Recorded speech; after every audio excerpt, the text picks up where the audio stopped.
Tinha muito a receber do FGC nessa última leva aí do Master, porque, sim, você sempre foi uma defensora ferrenha de não alocação em CDBs do Master, né? Então, essa pergunta que eu quero te fazer, e quero te fazer o porquê. O que você via lá atrás que talvez depois acabou se confirmando?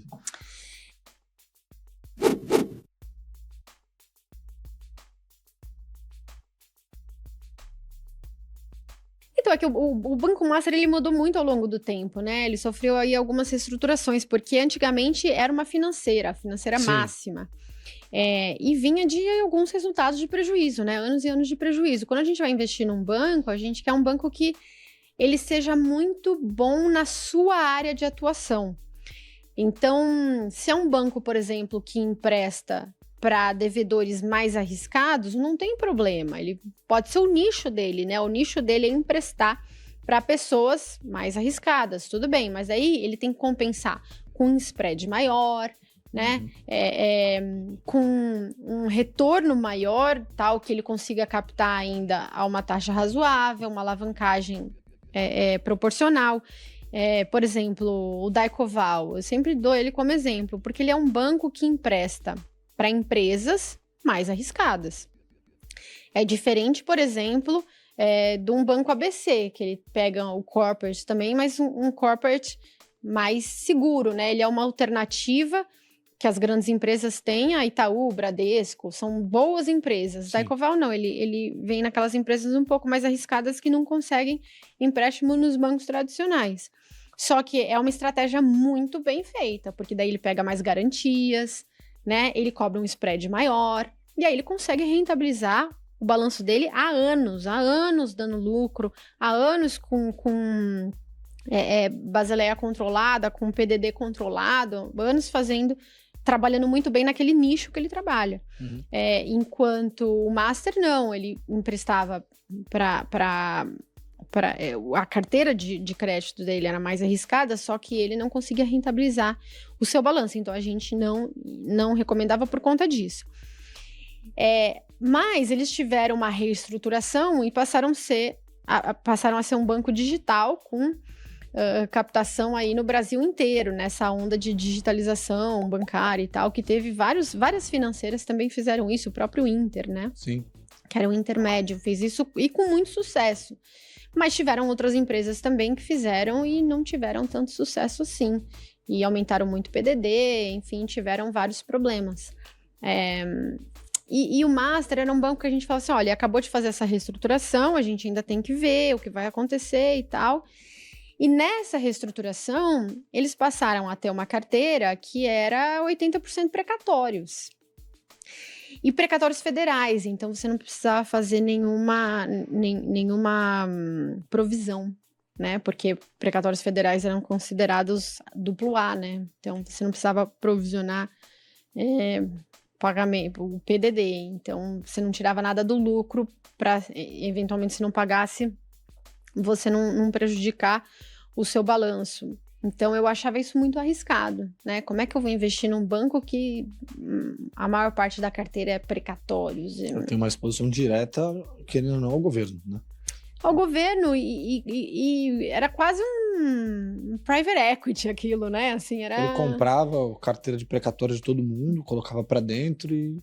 Exato, eu achava assim, um banco... Não era um banco igual a gente estava acostumado a ver, que emprestava dinheiro, que ganhava no spread. Não, era um banco que fazia operações, quase um trade, né? Muito específicas, muito específicas. É óbvio que eu não sabia da fraude contábil, não sabia nada disso. Eu pensava simplesmente na capacidade do banco de receber o dinheiro de volta e também, assim, percebendo um contexto de que quando eu analisava a máxima financeira, ele era o quê? O 50º maior banco em depósitos a prazo, quase nem existia CDB do Máxima. E do Master, de repente, ele virou o 11º maior banco em depósitos a prazo. Então, era um crescimento absurdo. Enfim, não sei, eu achava arriscado. E aí, assim, eu vejo muito que eles mexeram com as linhas de incentivos corretas, mas de maneira perversa do mercado, né? Total. Eles vinham com taxas muito agressivas que fazia com que o cliente se sentisse atraído, né? E uma taxa de remuneração ao assessor, às corretoras, muito alta também, né? E no fundo, acabou mexendo com o senso de rentabilidade das pessoas ali, que queriam rentabilizar o dinheiro sempre, né? Pois E atraiu muita gente, né? Eu até fui numa conversa promovida aí por uma faculdade com várias entidades, assim, tinha Banco Central, tinha FGC, tinha Febraban, enfim, tinha várias instituições lá. E na época que o FGC mudou a regra para dobrar a contribuição de bancos que faziam empréstimos não mais arriscados, né? E a própria Febraban falou, e eu concordo, que isso não teria evitado o caso do Master. Porque por que o Master conseguiria oferecer um CDB de 140% do CDI? Porque, por outro lado, ele investia em coisas altamente arriscadas, que eram precatórios, que ele retornava 20%, 30%, às vezes, né, de retorno. Então, muito mais do que esses 140%.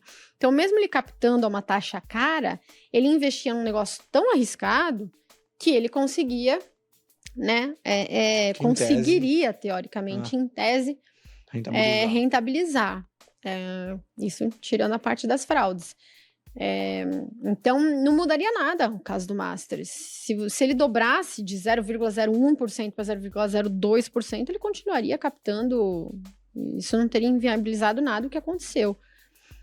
O que, ao meu ver, é uma solução mais definitiva é você deixar todo mundo com a sua cota de prejuízo. Então, se um banco quebrou e você estava investido no CDB desse banco, você não pode retornar 140 do CDI, porque o sistema, os outros bancos, não tem que pagar a conta dos 140 do CDI do banco que quebrou.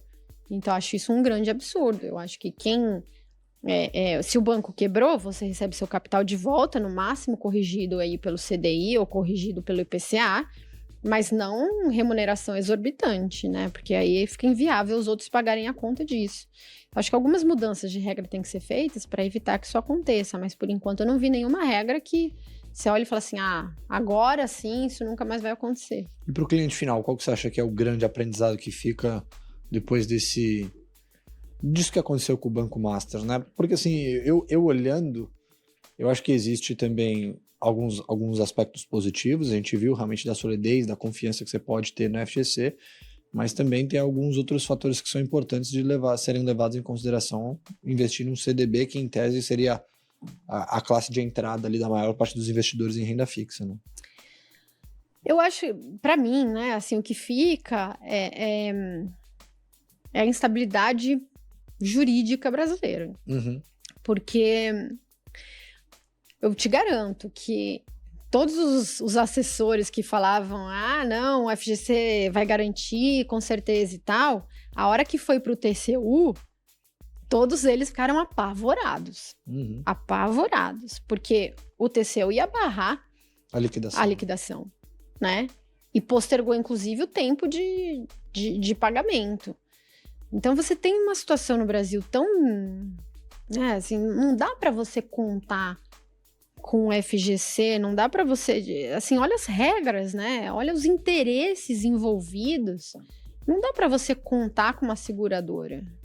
Você tem que fazer a sua análise de crédito e investir o seu patrimônio independente disso. Investindo em empresas boas, investindo em empresas sólidas, né? Que fazem isso há muitos anos, que rentabilizam o seu balanço, sem se preocupar com se o FGC vai garantir, com se ele vai ter dinheiro ou não vai ter dinheiro. Tá, ele tinha 120 bilhões, agora ele vai o quê? Para 60, para 70 e alguma coisinha. Quer dizer, você vai ficar dependendo disso, né? Eu acho que você tem que investir independente do FGC.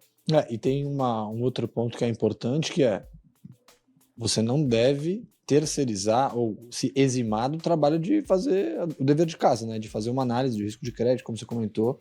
Assim como a gente analisa uma empresa na hora de investir, na hora de comprar um CDB, você está emprestando dinheiro para aquele banco, né? Com certeza, entender os interesses por trás de quem está te dando a recomendação, né? Porque Eu entendo para um assessor que depende daquela comissão falar para você tomar esse risco. Às vezes ele acha realmente que o FGC vai te ressarcir, né, num eventual revés aí do banco. Só que será que a mãe dele está investida no CDB do Banco Master? Será que se ele tivesse todo o dinheiro da vida dele, ele investiria no Banco Master? Acho que não, né? Então, assim, você tem uns incentivos, é que nem... eu vi um Reels muito interessante esses dias, que eu pensei, nossa, exatamente isso, né? Que um empresário falava assim, por que eu nunca aceitei investimentos de fundos de private equity, venture capital? Porque o cara chega aqui, põe o dinheiro na mesa da sua empresa, e aí ele fala assim, eu quero que você se alavanque e eu quero que você cresça 200%. Não, mas se eu me alavancar eu posso quebrar. O empresário pensa, né? Porque é o projeto da vida dele. E ele fala assim, mas para mim não faz sentido investir em você se você não for pro all-in. E aí a pessoa que construiu o negócio pensa assim, não quero ir pro all-in, eu quero, né, assim, minha vida depende disso. Só que pro cara do private equity, ele vai investir em 200 empresas, se 199 quebrarem e uma virar um unicórnio para ele vai rentabilizar. Só que aí são 199 empresários que morreram. Eu acho que é meio que isso, assim, quais os seus incentivos, sabe? Você tem que entender bem se a pessoa que está te recomendando, qual o incentivo que ela tem e quais as decisões que ela acaba tomando. E vale lembrar que quando o banco entrou no processo de liquidação, você fica sem rentabilizar o dinheiro que está alocado ali, né? Então, muita gente achava que ia receber 140 e no fundo acabou recebeu 100, mas isso acho que é o de menos, né? Assim, isso é o de menos. Tem que ser levado em consideração. Com certeza, com certeza. Pra falar, beleza, vai garantir, mas e o seu custo de oportunidade? Se tivesse no 105... teria rendido mais, total. Tem isso, mas eu acho que o pior de tudo é moral hazard, né? Os incentivos trocados que você deixa no sistema. O que impede de um outro banco querer fazer a mesma coisa e tem incentivo para se alavancar pra caramba sob a custa de todos os sistemas? Você acha que vai ser feita alguma alteração nas regras do FGC de repasse? Sim, com certeza. Depois desse... Vai. Tem que ser feito. Tem que ser feito. E até os bancões estão cobrando, né? Lá em Davos, eles cobraram. Eles falaram assim, tudo bem, porque no FGC, se cai muito a liquidez dele, ele consegue chamar a capital dos bancos com uma contribuição maior. E ele tá chamando, né? E os bancos falam assim, tá bom, beleza, a gente vai pagar, só que as regras vão ter que mudar, porque a gente não vai ficar pagando a conta cada vez que um banco decidir se alavancar, e realmente não faz sentido. Até porque não é o banco que tá pagando a conta, é a gente, né? Sem dúvida. Através dos spreads mais altos que eles vão repassar pra gente também. Sem dúvida. Marília, eu queria agradecer demais, a gente falou de muita coisa aqui, falamos de política, falamos de ativos para se investir em 26 que não andaram ainda, falamos desse escândalo do Banco Master, então eu queria agradecer a sua participação e deixar o espaço para você deixar uma mensagem para o pessoal que nos assiste aí. Imagina, agradecer vocês também pelo convite, adoro vir aqui, já falei que eu me sinto em casa. E assim, para o pessoal, acho que fica um feliz ano novo, né? Isso aí, começamos com pé direito. Exatamente, que essa alta da Bolsa tenha deixado aí todo mundo feliz e animado para o ano que vai vir.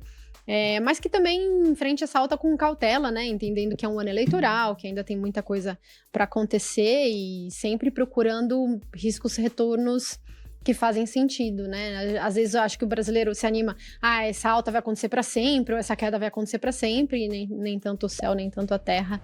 Sempre o caminho do meio é o melhor caminho. Eu sempre digo, não perpetue o presente. Isso, exatamente. Porque o presente, você pode cair do cavalo, né? Se você perpetuar o presente, porque o futuro é completamente incerto. A gente que é analista, que faz exercício de futurologia todos os dias, a gente sabe.